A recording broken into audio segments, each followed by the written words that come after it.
नमस्कार बच्चों हमने 8वीं कक्षा में भारत की खोज पुस्तक का कार्य शुरू कर रखा है। बच्चों, पिछली वीडियो में हमने पार्ट 3 में महाभारत और भगवद गीता के बारे में पढ़ा।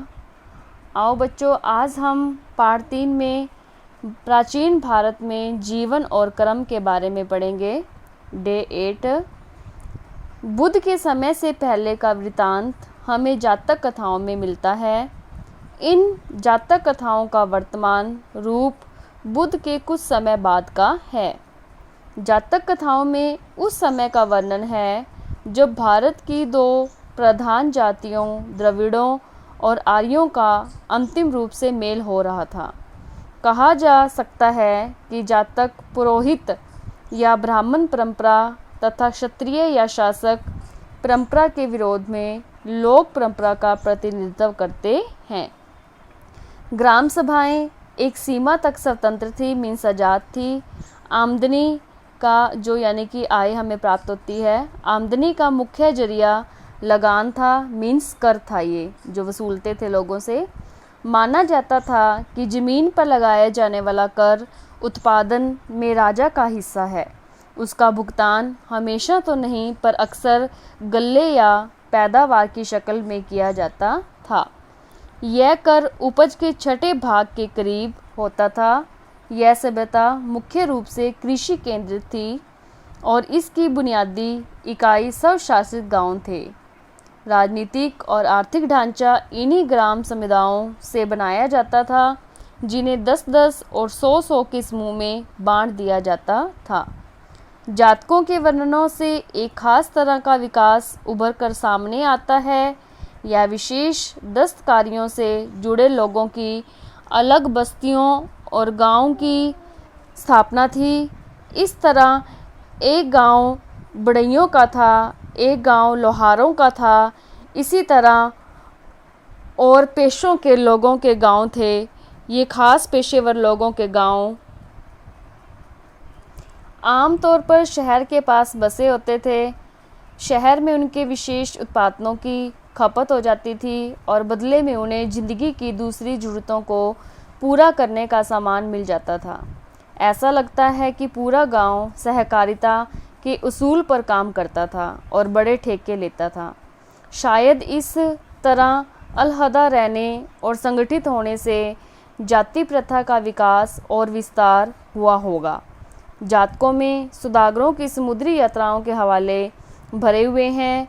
सूखे रास्तों से रेगिस्तान को पार करके भड़ोच के पश्चिमी बंदरगाह और उत्तर में गांधार और मध्य एशिया तक कारवां जाया करता था।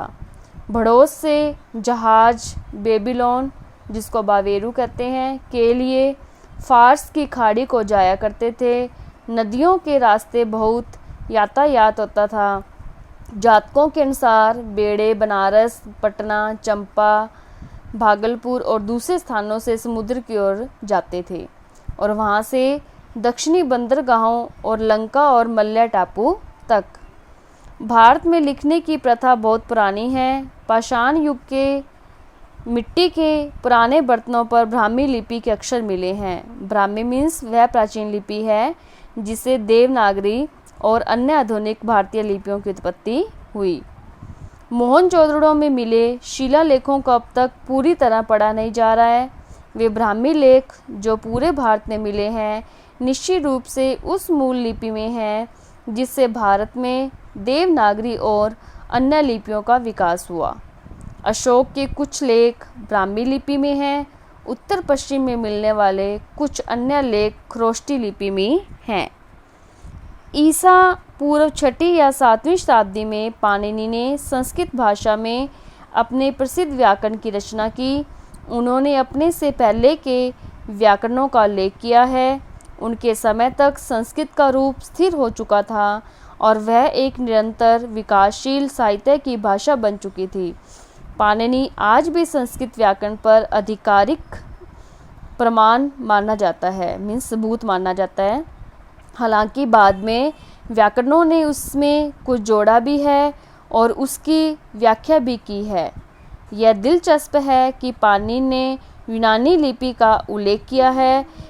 इससे संकेत मिलता है कि पूर्व दिशा में सिकंदर के आने से बहुत पहले भारत और यूनान के बीच किसी न किसी तरह का संपर्क हो चुका था।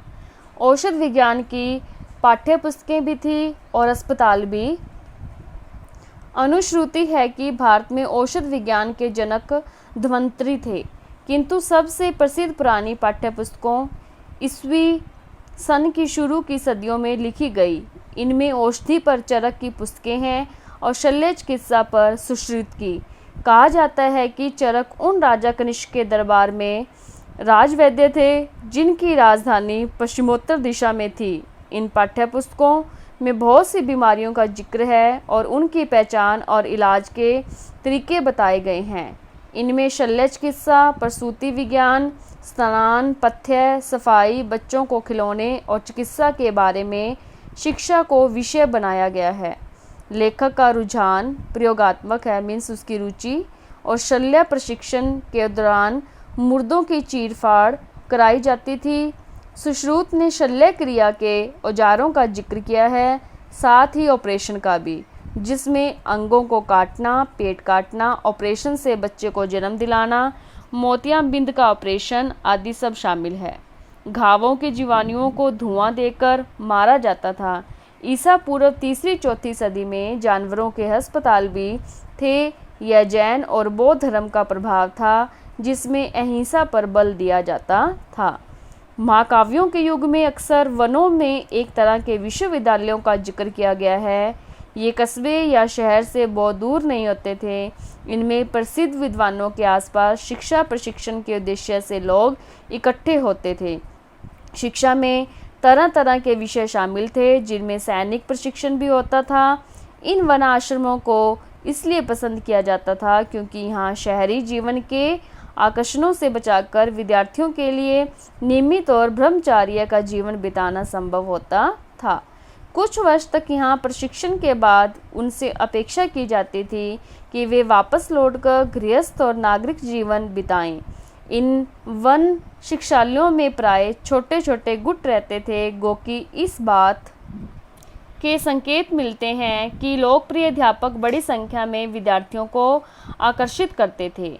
बनारस हमेशा शिक्षा का केंद्र रहा। बुद्ध के समय में भी वह प्राचीन केंद्र माना जाता था, किंतु उत्तर पश्चिम में आधुनिक पेशावर के पास एक प्राचीन और प्रसिद्ध विश्वविद्यालय तक्षशिला या तक्षशिला थी। यह विश्वविद्यालय विशेष रूप से विज्ञान, चिकित्सा शास्त्र और कलाओं के लिए मशहूर था और भारत के दूर दूर के हिस्सों से लोग यहाँ आया करते थे। तक्षशिला का स्नातक होना सम्मान और विशेष योग्यता की बात समझी जाती थी। जो चिकित्सा यहाँ के आयु विज्ञान विद्यालय से पढ़कर निकलते थे, उनकी बड़ी कद्र होती थी। कहा जाता है कि जब कभी बुद्ध बीमार पड़ते थे तो उनके भक्त इलाज के लिए एक मशहूर चिकित्सक को बुलाते थे, जो तक्षशिला का स्नातक था। ईसा पूर्व 6ठी-7वीं शताब्दी के महान व्याकरणों ने पाणिनि ने भी यही शिक्षा पाई थी। इसी तरह तक्षशिला बुद्ध से पहले ब्राह्मण शिक्षा पद्धति का विश्वविद्यालय था। बौद्ध काल में यह बौद्ध ज्ञान का भी केंद्र बन गया था। सारे भारत और सीमा पार से बौद्ध विद्यार्थी यहाँ खींचे चले आते थे और यह मौर्य साम्राज्य के उत्तर पश्चिमी सूबे का मुख्यालय था। उस सुदूर अतीत के भारतीय कैसे थे? हमारे लिए इतने पुराने और हमसे इतने भिन्न समय के बारे में कोई धारणा बनाना कठिन है। फिर भी हमें जो जानकारियाँ उपलब्ध हैं उसके आधार पर एक धुंधली सी तस्वीर उभर कर सामने आती है। वे खुले दिल के, आत्मविश्वासी और अपनी परंपराओं पर गर्व करने वाले लोग थे। रहस्य की खोज में हाथ पांव मारने वाले, प्रकृति और मानव जीवन के बारे में बहुत से प्रश्नों से भरे, अपनी बनाई हुई मर्यादा और मूल्यों को महत्व देने वाले, पर जीवन में सहज भाव से आनंद लेने वाले और मौत का लापरवाही से सामना करने वाले लोग थे। अब बच्चों हम महावीर और बुद्ध की वन व्यवस्था के बारे में पढ़ते हैं। जैन धर्म और बौद्ध धर्म दोनों वैदिक धर्म से कटकर अलग हुए थे। उनकी शाखाएं थी, पर उन्होंने वेदों को प्रमाण नहीं माना। तमाम और बातों में सबसे बुनियादी बात यह है कि आदि कारण के बारे में या तो मौन हैं या उसके अस्तित्व से इनकार करते हैं। दोनों अहिंसा पर बल देते हैं और ब्रह्मचारी भिक्षुओं और पुरोहितों के संग बनाते हैं। उनके नज़रिए एक हद तक यथार्थवादी और बुद्धिवादी हैं। जैन धर्म का एक बुनियादी सिद्धांत यह है कि सत्य हमारे दृष्टिकोण की सापेक्षता में होता है। इसमें जीवन और विचार में तपस्या के पहलू पर बल दिया गया है। जैन धर्म के संस्थापक महावीर और बुद्ध समकालीन थे और दोनों क्षत्रिय थे। बुद्ध की मृत्यु ईस्वी पूर्व 544 में 80 वर्ष की आयु में हुई और तभी बौद्ध संवत शुरू हुआ। इतिहासकारों ने बाद की तारीख यानी ईस्वी पूर्व 487 दी। यह अजीब संयोग है कि मैं ये पंक्तियाँ बौद्ध संवत 2488 की पहली तारीख को वैशाखी पूर्णिमा के दिन लिख रहा हूँ। ये पंडित जवाहरलाल नेहरू जी लिख रहे हैं।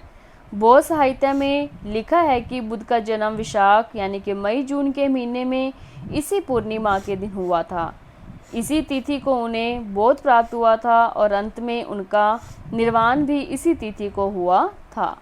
बुद्ध में लोक प्रचलित धर्म, अंधविश्वास, कर्मकांड एवं पुरोहित, प्रपंच और उनके साथ जुड़े हुए निहित स्वार्थों पर हमला करने का साहस था।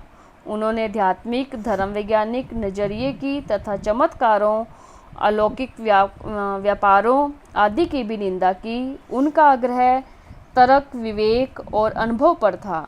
उनका बल नैतिकता पर था। उनकी पद्धति मनोवैज्ञानिक विश्लेषण की थी, ऐसा मनोविज्ञान जिसमें आत्मा के लिए जगह नहीं थी। बुद्ध ने वर्ण व्यवस्था पर सीधा वार नहीं किया, लेकिन अपनी संघ व्यवस्था में उन्होंने इसे कोई स्थान नहीं दिया। यह विचित्र और महत्वपूर्ण बात है कि भारतीय इतिहास के लंबे दौर में पुरोहित, प्रपंच और वर्ण व्यवस्था की कठोरता के विरुद्ध बड़े लोगों ने बार बार चेतावनी दी। फिर भी धीरे धीरे वर्ण व्यवस्था का विकास और विस्तार हुआ। इससे भारतीय जीवन के हर पहलू को अपने शिकंजे में जकड़ लिया है।